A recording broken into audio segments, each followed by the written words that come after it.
သမိုင်းတစ်လျှောက်အချမ်းသာဆုံးဘုရင်မန်ဆာမူဆာ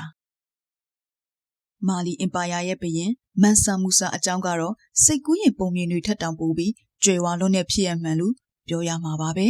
သူဟာ14ရာစု1310နဲ့1339မှာအနောက်အာဖရိကကမာလီအင်ပါယာကိုအုပ်ချုပ်ခဲ့တဲ့ဘုရင်ဖြစ်ပါတယ်မာလီအင်ပါယာရဲ့ဘုရင်မန်ဆာမူဆာအကြောင်းကိုစိတ်ဝင်စားစရာကောင်းတဲ့အချက်၅ချက်နဲ့အတူကြုံတင်ပြပေးလိုက်ပါတယ်၁ကမ္ဘာသမိုင်းမှာအချမ်းသာဆုံးပုဂ္ဂိုလ်သမိုင်းပညာရှင်တွေရဲ့အဆိုအရမန်ဆာမူဆာဟာလူသားမျိုးနွယ်သမိုင်းမှာဘယ်သူမှမရှင်နိုင်အောင်ချမ်းသာသူပါယနေ့ခေတ်ကာလတန်ဖိုးနဲ့တွက်ချက်မယ်ဆိုရင်အီလွန်မတ်ထက်ပင်ပိုချမ်းသာနိုင်ကြီးရှိပါတယ်သူ့ရဲ့အဓိကစီစဉ်တွေကတော့ထိုခေတ်ကတစ်ကမ္ဘာလုံးရဲ့လူအပ်ချက်ရဲ့တဝက်နီးပါးရှိတဲ့ရွှေနဲ့စားထုတ်လုပ်မှုကနေရရှိတာဖြစ်ပါတယ်တဲ့။နဲ့ကမ္ဘာကိုတုံလုံးစေခဲ့တဲ့ဖျားဘူးခရီးစဉ်1324ခုနှစ်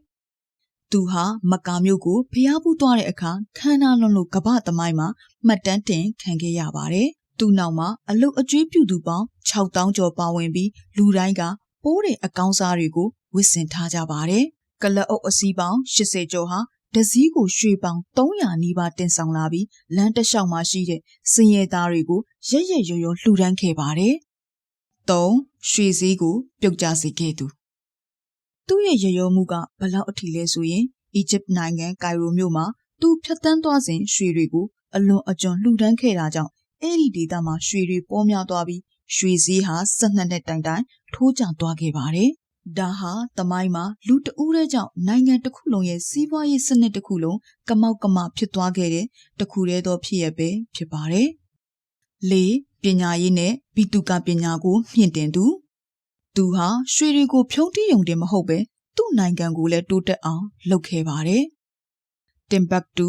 ဒီမြို့ကိုကမ္ဘာအဆင့်မီပညာရေးနဲ့ကုန်သွယ်ရေးဗဟိုဌာနကြီးဖြစ်အောင်တည်ဆောက်ခဲ့ပါတယ်။တက္ကသိုလ်များနာမည်ကျော်ဆန်ကိုရီ University ကိုတည်ထောင်ခဲ့ပြီးကမ္ဘာအရပ်ရပ်ကပညာရှင်တွေကိုဖိတ်ခေါ်ခဲ့တာကြောင့်တင်ဘက်တူဟာအစ္စလမ်ကမ္ဘာရဲ့အသိဉာဏ်အလင်းပွင့်ရာနေရာဖြစ်လာခဲ့ပါတယ်။၅ကမ္ဘာမြေပုံပေါ်ကမန်ဆာမူဆာ1385ခုနှစ်မှာဆွဲခဲ့တဲ့ခတ်လန်အက်တလက်စ်လို့ခေါ်တဲ့ကမ္ဘာမြေပုံပေါ်မှာမန်ဆာမူဆာကိုရွှေတုံးကြီးတုံးကင်ပြီးရွှေပလင်ပေါ်မှာထိုင်နေတဲ့ဘုရင်တစ်ပါးအဖြစ်သရုပ်ဖော်ရေးဆွဲခဲ့ကြပါတယ်။ဒါဟာထိုခေတ်ကဥရောပတိုက်သားတွေအတွက်အာဖရိကမှာအင်မတန်ချမ်းသာတဲ့ဘုရင်တစ်ပါးရှိနေတယ်ဆိုတာကိုသိရှိသွားစေတဲ့သက်သေပါပဲ။မန်ဆာမူဆာဟာစီးစိမ်ဥစ္စာတင်မကပဲသူကိုယ်တိုင်ရဲ့ရရောမှုပညာရေးအပေါ်တမိုးထားမှုတို့ကြောင့်သမိုင်းမှာမေ့ပြောက်လို့မရတဲ့ဘုရင်တစ်ပါးအဖြစ်မှတ်တမ်းတင်ခံရသူ